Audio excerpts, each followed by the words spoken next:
And apart from a slight oversight on my part that I'd left the EQ mount speed set to track the stars rather than the sun, so it wasn't tracking properly to begin with. But once that was rectified, I was happy that getting an alignment in Antarctica would be manageable with enough trial and error.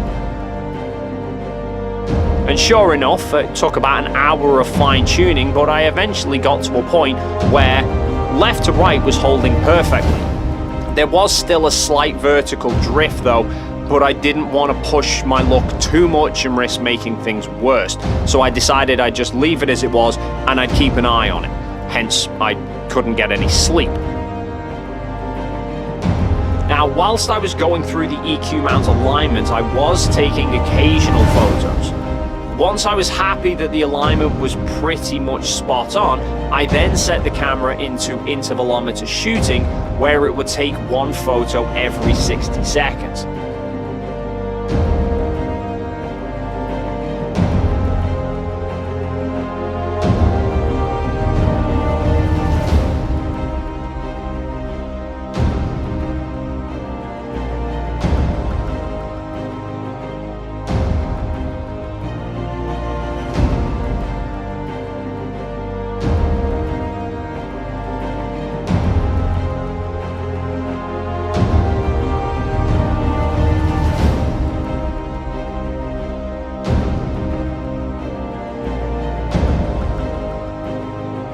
Whilst we were all in Santiago Airport waiting to fly back home, MC Toon kindly took some time to put together a little program script for me that automatically centered and cropped all of the photos to give the time lapse that you see here.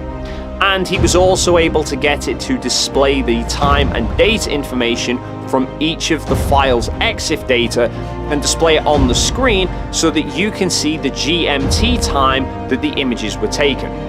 However, Toon didn't actually give me the program, so I didn't render the time-lapse straight onto my computer.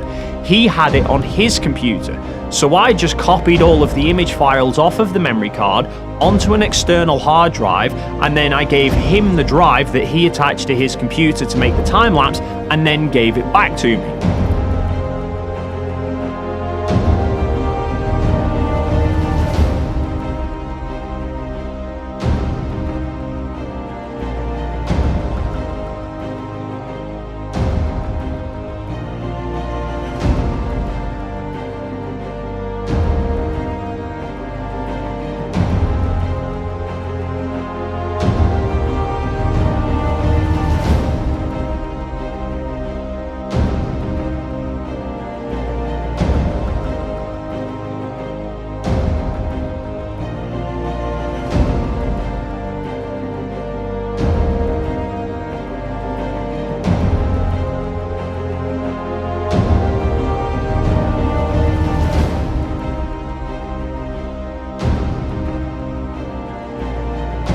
But the last shots of the time-lapse were recorded at just after 6 PM.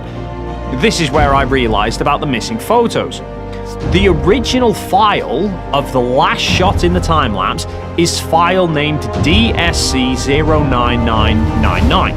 And on Sony cameras that I use, once you reach the file number 9999, it reverts back to 0001, but it starts it in a new folder on the memory card as a protection, because if the first folder already has a photo 0001, then the camera would overwrite it. So when I'd sent the photos to Toon, I just copied the first folder from the memory card and forgot about the second.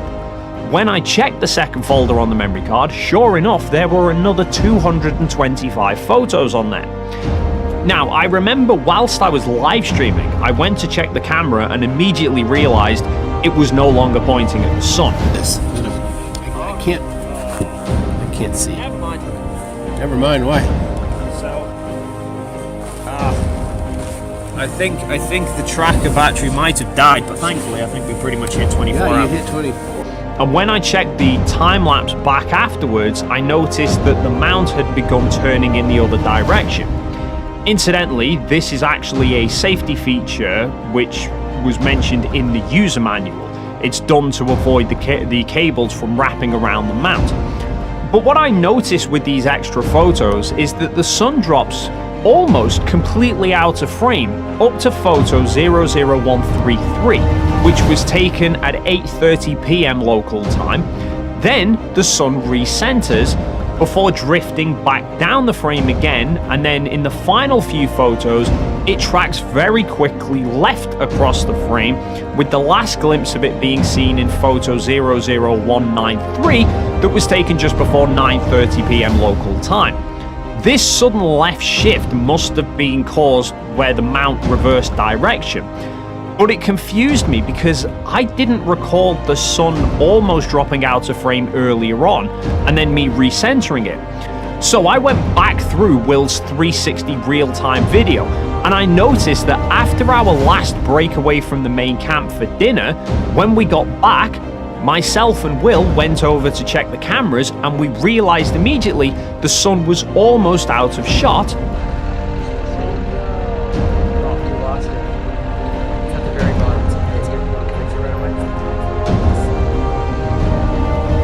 So I recentered the camera, and then I started to get prepared for my upcoming live stream. So here in fact is the complete time-lapse.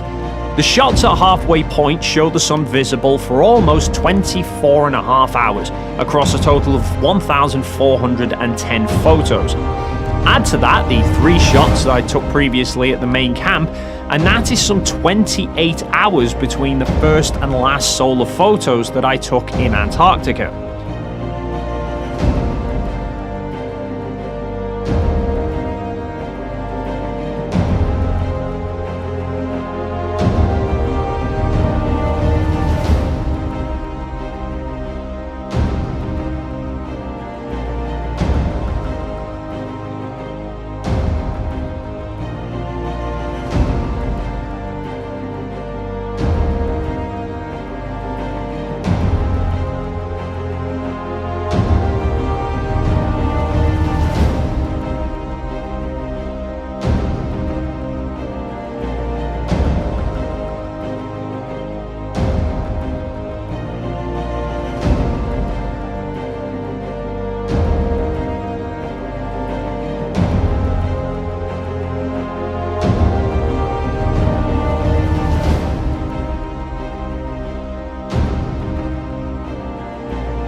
So, here in fact is the complete time-lapse. The shots at halfway point show the sun visible for almost 24.5 hours across a total of 1,410 photos. Add to that the 3 shots that I took previously at the main camp, and that is some 28 hours between the first and last solar photos that I took in Antarctica.